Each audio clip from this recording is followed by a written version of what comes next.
हाय friends, good morning. तर welcome you all in त्रिसाज world. तर आज मी तुमच्यासोबत शेअर करणार आहे 1 किलो उडीद पापडची रेसिपी. मम्मी ॲक्च्युली हे जे पापड आहेत ते माझ्या आईने बनवलेले आहेत आणि तिने घरगुती मसाले यूज करून यावर्षी पापड ट्राय केले आणि ते खरंच ट्रस्ट मी खूप मस्त झालेले. जसे विकतचे पापड लागतात एकदम कुरकुरीत, एकदम खुसखुशीत असे पापड झालेले, जे जिभेवर ठेवताच विरघळतात. सो मला असं वाटलं की तुमच्याबरोबर ही रेसिपी शेअर करावी, सो दॅट तुम्ही ट्राय करा आणि नक्की सांगा पापड कसे झालेत. तर चला आता व्हिडिओला सुरुवात करूया. तर इथे तुम्हाला आता प्रमाण दिसत असेल. 1 किलो उडीद पापडसाठी आपण 40 ग्रॅम पापड खार घेतलेला आहे, 40 ग्रॅम सॉल्ट घेतलेलं आहे, मीठ, त्यानंतर 20 ग्रॅम काळी मिरी घेतलेली आहे, 15 ग्रॅम हिंग घेतलेलं आहे आणि सेम जर तुमच्याकडे मेजरमेंटसाठी काही नसेल तर पापड खार जो आहे तो 4 स्पून तुम्ही यूज करू शकता. त्यानंतर सॉल्ट जे आहे ते 3 स्पून घ्या आणि इथे अगेन जर तुम्हाला ते पापड खारट आवडत असेल तर 40 ग्रॅम घ्या, अदरवाईज 35 ग्रॅमच मीठ घ्या फक्त. आणि जर काळी मिरी पण 3 स्पून घ्यायच्यात. त्यानंतर हिंग जे आहे ते 1 स्पून घ्यायचे. अशा पद्धतीने मी दोन्ही प्रमाणे इथे प्रमाण एक्सप्लेन केलेलं आहे, कारण प्रत्येकाकडेच मेजरमेंट करण्यासाठी काही अवेलेबल असेल असं नाही.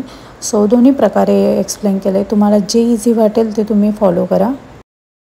तर इथे ही जी काळी मिरी आहे ही मम्मीने खलबत्त्यामध्ये कुटून घेतलेली आणि त्यानंतर ती सुपामध्ये वगैरे प्रॉपर अशी पाकडून घ्या की जेणेकरून त्याचं ते ब्लॅक जे नाकं बोलतात ते निघाले पाहिजेत आणि ते फेकून द्यायचे. जे पुढचं ते स्किन निघेल काळी मिरीची ती फेकून द्यायची, ती यूज नाही करायची.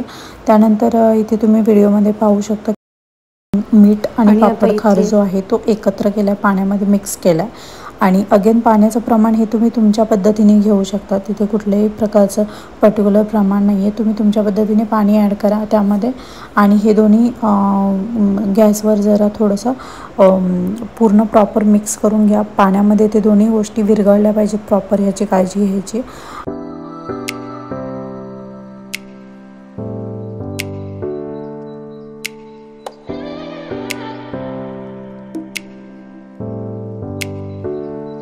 त्यानंतर असं हाताला तेल लावून घ्यायचे आणि आता आपण पीठ मळायला घेणार आहोत. तर हे आहे 1 किलो उडीद डाळीचं पीठ आणि आता ह्या पिठामध्ये आपण मिक्स करणार आहोत हिंग आणि मिरी पावडर. पाण्यात मिक्स नाही करायचे. सो हिंग मिरी पापडाच्या पिठात प्रॉपर मिक्स करून घेतल्यानंतर हे जे पाणी आहे ते तुम्हाला त्याच्यात मिक्स करायचे आणि ते प्रॉपर सर्व पिठाला प्रॉपर असं चोळून घ्या. सर्व ठिकाणी ते लागलं पाहिजे, पूर्णपणे त्या पिठामध्ये ते मिक्स झालं पाहिजे, याची काळजी आपल्याला घ्यायची. आणि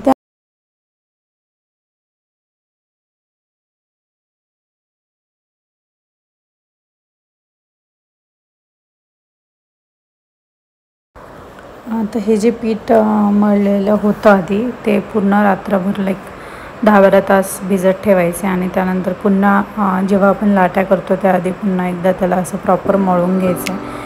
एकदम चांगल्या पद्धतीने त्याला मळून घ्यायचं. तीच महत्त्वाची प्रोसेस आहे पापड करण्यामध्ये, कारण जेवढा चांगला त्या पिठाचा मसाज होईल किंवा ते पीठ जेवढं चांगलं मळलं जाईल तेवढा प्रॉपर तो पापड खुसखुशीत कुरकुरीत होतो. सो ही स्टेप खूप महत्त्वाची आहे.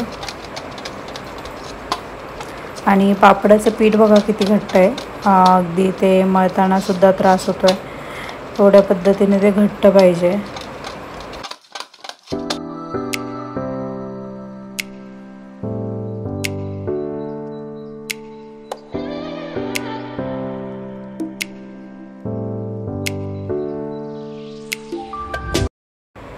त्यानंतर गरजेनुसार तेल ॲड करत जा जेव्हा आपण ते पीठ मळून घेत असतो तेव्हा, सो दॅट त्याचा एक प्रॉपर गोळा तयार होईल आणि आपल्याला लाट्या करण्यासाठी इझी जाईल.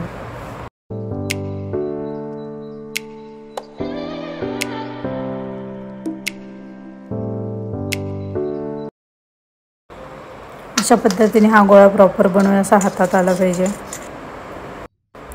त्यानंतर आईने इथे लाट्या करण्यासाठी घेतलेल्या आहेत. तर लाट्या करण्याची प्रोसेस जी आहे ते पीठ तुम्हाला घ्यायचे आणि त्याची एक अशी स्ट्रेट लाईन बनवायची आणि एक पूर्ण असं एका शेपमध्ये ते बनवून घ्यायचं आणि त्यानंतर ते धाग्याने कापायचं. तर हे असे लाट्या करण्याची पद्धत का आहे, कारण सगळे जे पापड आहेत ते एकसारखे होतात, त्यांचा शेप एकसारखा होतो.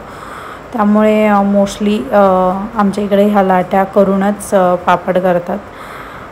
सो दॅट असे पापड मोठा छोटा असा होत नाही, सगळे पापड एकसारखे एक शेपचे बनतात.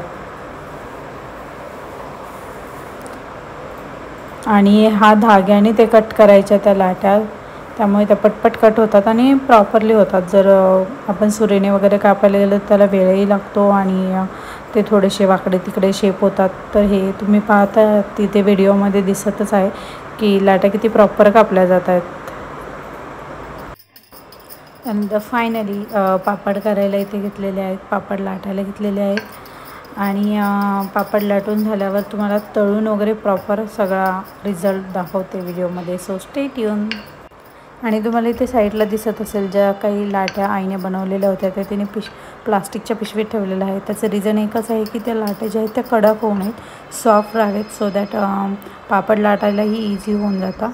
त्यामुळे नेहमी ती प्लास्टिकच्या पिशवीमध्ये ठेवते. अदरवाईज ज्या पातेल्यात ती ठेवते ते पातेलं प्रॉपर झाकलेलं असेल याची खात्री करते. लाईक एक कॉटनच्या कपड्याने वगैरे प्रॉपर झाकून ठेवते. आणि त्यानंतर इथे आहे रिझल्ट तुमच्यासमोर. इथे पापड तळायला घेतलेले आहेत आणि तुम्ही पाहू शकता एकदम पांढरे शुभ्र असे पापड झालेले आहे. आणि ट्रस्ट मी एकदम मस्त टेस्ट झालेली आहे पापडांची, एकदम खुसखुशीत असं झालेलं आहे पापड आणि नाही खारट नाही, एकदम मापात. सो तुम्ही नक्की ट्राय करा. आणि सर्वात महत्त्वाची गोष्ट म्हणजे आपण विकत जो मसाला आणतो पापड बनवण्यासाठी त्यापेक्षा खरंच खूप स्वस्तामध्ये होतात, कारण घरच्या मसाल्याला एवढे पैसे लागत नाही.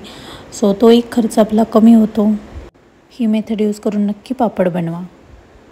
आणि तुमचे पापड कसे झाले कमेंट सेक्शनमध्ये सांगायला विसरू नका. Bye bye. Live life happily. Bye. Take care.